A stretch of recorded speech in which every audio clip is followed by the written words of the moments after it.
Anonymous Pinoy Confessions. Lihim na pagnanasa kay Insan. Hello, share ko lang ang story ko about sa lihim na pagtingin ko kay Pinsan. When I was young, the first guy na nagustuhan ko is yung pinsan ko. Nag-start ito nung mga bata pa kami. Around 7 years old ako nung accidentally nag-kiss kami dahil tinawag namin ng isa't isa.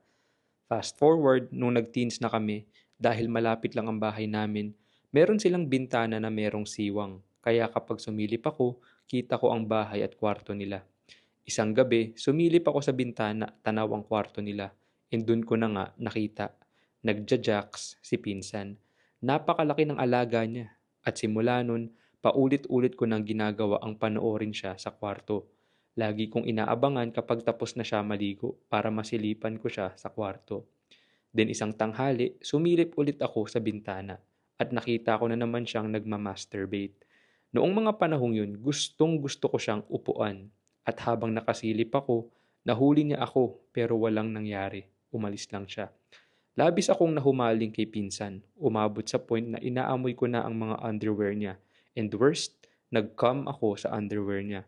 Nahuli rin niya ako na sinisilipan siya habang nagbibihis. Pero nagdahilan na lang ako na may ginagawa lang ako at pinalagpas niya. Kahit sa pagligo niya, dahil may parang butas-butas sa pinto, sinisilip ko siya. Dahil sobrang uhaw na uhaw akong makita ang alaga niya.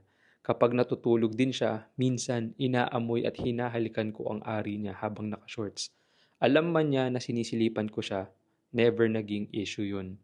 Ngayon, okay pa rin naman kami at minsan na lang din naman kami magkita. Pero happy na rin ako na walang kahit na anong nangyari sa amin. Pero masasabi ko na siya ang ultimate crush ko before.